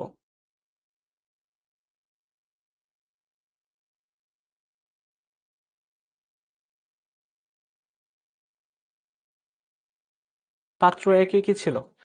M2N3 ছিল। পাত্র একে ছিল M2N3 পাত্র একে ছিল এটা। আচ্ছা, তাহলে খেয়াল করে দেখবেন এই M এর ঘনমাত্রা আমরা পাত্র 1 থেকে পাবো। তাহলে আমরা বসায় দেই। বলো M3+ এর ঘনমাত্রা কত? তোমরা কেউ কি জানো?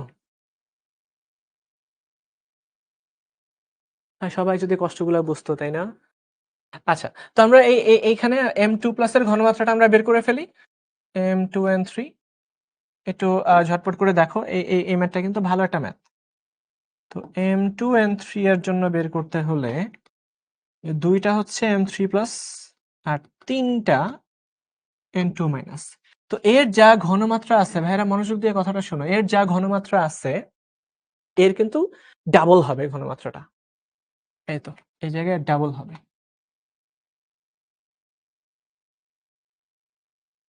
তাহলে আমরা লিখে দেই কত? 2 ইন্টু, যারা বোঝো নাই আরেকবার করে আমাকে বলতে পারো, ইন্টু tan ইনভার্স 3 ডাবল, আর তার আয়তন কত? 50, আর ডিভাইড বাই 50 আর 60 110 হবে। বলো, এটা কি বুঝো নাই? অলরেডি তোমরা অ্যান্সার বলেই দিচ্ছ, এই তো সেরা। ইন্টু, দেখো কে কে বুঝো নাই, এটার ঘনমাত্রা যা আছে 30 আর M3+ কিন্তু এর দ্বিগুণ পরিমাণে তৈরি হবে, তাই এখানে ভাইয়া 2 গুণ করতে হবে। ঠিক আছে? আর ওইটার ঘনমাত্রা আমরা এখনো জানি না, ওটাকে আমরা S ধরে নিচ্ছি, যার আয়তন কত? আয়তন হচ্ছে 60 আর টোটাল আয়তন হচ্ছে 110। তো ভাইয়া সবকিছু তোমাদের জানা আছে, কেএসপি এর মানটা জানা আছে।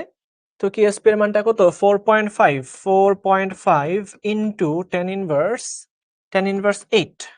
তো এখান থেকে আমাদের কাজ হচ্ছে জাস্ট এই S এর ভ্যালুটাই বের করা। দেখো কত সুন্দর একটা ম্যাথ এটা। সবাই বুঝছো? আমি একজনকে মাত্র পাইছি বুঝছে। আচ্ছা, তাহলে আমি আরেকবার বুঝাই দেই। এই MQ3 এর অধক্ষেপ পড়ার জন্য বলছে। তো অধক্ষেপ পড়তে হলে অবশ্যই এর কেএসপি এর মানটাকে অতিক্রম করতে হবে বা কেএসপি এর মানের সমান হইতে হবে। আর ভাই কেএসপি হচ্ছে তাদের ঘনমাত্রা সমূহের গুণফল। তো M3+ এর ঘনমাত্রা তো আমরা ইজিলি পাবো, তাই না? আচ্ছা, অ্যানায়ন গুলা করানো হয় নাই? এই করানো হয়েছে তো, তোমার শিশির ভাই তো পড়াই দিছে। তো এটা যা আছে তার দ্বিগুণ, আর ওইটার তো আমরা ঘনমাত্রা জানি না, তাই এস ধরে নিচ্ছি। তাহলে এস ধরে নিলে আলটিমেটলি এটা কত হবে? আমাদের জন্য সলভ করে দিচ্ছি। 4.5 ইন্টু tan ইনভার্স 8 ইন্টু 110 আছে 2 বার, আর নিচে নামবে হচ্ছে 2 into 30 into tan inverse 3 into হচ্ছে 50 into 60, 3.025 into tan inverse 3, 3.025 into tan inverse 6 molar. দেখো মিললো কিনা? সুন্দর একটা ম্যাথ, ক্রিস্টাল ক্লিয়ার। আচ্ছা, সেজুতি আফরিন বলল যে না, অ্যানায়ন পড়ানো হয়নি। ওই এখানে তো কিউব কিউব হওয়ার কথা ছিল, এই কিউব হওয়ার কথা ছিল, তো এই ভুল হয়ে গেছে, কিউব হওয়ার কথা ছিল, তো এস কিউব হবে কিন্তু ওই জায়গায়। আচ্ছা, তো সেখান থেকে তোমরা অ্যান্সারটা আমাকে বের করে একটু বলো কত আসে। আর তার আগে আগের ঝামেলাগুলো সলভ করে আসি। সবাই বলতেছে যে অ্যানায়ন পড়ানো হয়নি। আচ্ছা, তাহলে আমি তোমাদের শিশির ভাইয়ের সাথে একটু কথা বলে আমরা দেখবো নে, যদি প্রয়োজন হয় আমরা আরেকটা ক্লাস নিয়ে তোমাদেরকে শেষ করে দিব। এক ক্লাসে তো শেষ হওয়ার কথা ছিল সবকিছু।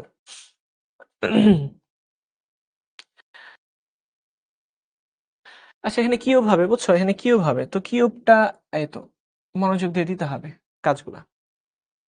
তো আশা করি তোমরা এখানে এস এর ভ্যালুটা বের করতে পারবা। এস এর ভ্যালুটা বের করলে এটাই হবে অ্যান্সার। তো যেহেতু পড়ানো হয়নি, আচ্ছা 2.334 tan ইনভার্স 2 অ্যান্সার বের হয়ে গেছে। 2.334 ইনটু tan ইনভার্স 2। আচ্ছা, তো আমি বুঝলাম তোমাদের এটা পড়ানো হয়নি। তো আমাদের দুইটা টপিক বাকি আছে, তাই না? একটা হচ্ছে অ্যানায়ন শনাক্তকরণ, আর একটা হচ্ছে ক্রোমাটোগ্রাফি। তার জন্য আরেকটা লেকচার তোমাদের আমি এই মাসেই 20 তারিখের আগেই দেখি শেষ এটা দিতে পারি কিনা। আচ্ছা, তো আমি সর্বশেষ আরেকবার বুঝাই দিচ্ছি। বলা হয়েছে এই দুইটা মিশ্রণকে আমরা কি করব, একসাথে মিশ্রিত করব। মিশ্রিত করলে কোনো অধক্ষেপ পড়বে কিনা, বা এই PQ এর ঘনমাত্রা কত হলে অধক্ষেপ পড়বে। ঠিক আছে, PQ2 এর ঘনমাত্রা কত হলে এর অধক্ষেপ পড়বে। আচ্ছা, তো আমরা কি করলাম, শুরুতে এই কিউ মাইনাসের ঘনমাত্রাটা বের করব। তো ভাই কিউ মাইনাসের ঘনমাত্রা কেমনে বের করব? বের করব হচ্ছে MQ3 এর KSP এর মান থেকে। তো MQ3 এর জন্য আমরা M3+ এর ঘনমাত্রা বের করব, কিউ মাইনাস এর ঘনমাত্রা বের করব। তো কিউ মাইনাস এর ঘনমাত্রা তো আমরা এখনো জানি না, এটাই আমরা বের করব অ্যাকচুয়ালি। তো এই KSP এর মানটা আমরা জানি, এটা বসাই দিছি। M3+ এর মানটাও জানি, আমরা বসাই দিছি। এই যে দেখো M3+ এর মানটা এখান থেকেই পাবো। তো এই M2 N3 এই যৌগের ঘনমাত্রা যা দেওয়া আছে, এই M3+ এর ঘনমাত্রা তার দ্বিগুণ হবে। তাই দেখো ভাই আমরা এখানে 2 বসায় দিছি, আর V1S1 ডিভাইড বাই V2 সমান V2S2 এই সূত্র আমরা বসাইছি। আর এখানে কিউ মাইনাসের উপরে হবে কিউব, তো S ইনটু 60 তার যে আয়তন আছে ডিভাইড বাই টোটাল আয়তন। এটা দিয়ে আমরা কার ঘনমাত্রা বের করছি, খেয়াল করে দেখো, আমরা কিন্তু কিউ মাইনাসের ঘনমাত্রা বের করছি, কিউ মাইনাসের ঘনমাত্রা আমরা বের করছি। আচ্ছা, আর বলা হয়েছে 2 নং পাত্রের বিদ্যমান দ্রবণের ঘনমাত্রা। তাহলে দেখো ভাইয়া, PQ2 এর ঘনমাত্রা কত হবে? PQ2 এর ঘনমাত্রা হবে এই কিউ মাইনাসের ঘনমাত্রা যা আছে তার দ্বিগুণ। দেখো এই তো, এই কিউ মাইনাসের ঘনমাত্রা যা, সরি তার কি দ্বিগুণ নাকি তার অর্ধেক, ডিভাইড বাই 2। তাহলে তোমরা যেটা বের করছো ভাই, তোমরা যেটা বের করছো 2.334 ইনটু tan ইনভার্স 2, এটাকে অবশ্যই তোমাদের 2 দ্বারা ভাগ করতে হবে। এই কাজটা যারা করবা না তাদের কিন্তু ভুল হয়ে যাবে, মাথায় রাখবা। 0.01167 এত মোলার যদি হয় তখনই এর ঘনমাত্রা পড়বে না, 3 গুণ লাগবে না তো। এই যে MQ3 আছে না, তার ঘনমাত্রাটা জানা থাকলেই হবে, এখানে 3 গুণ লাগবে না।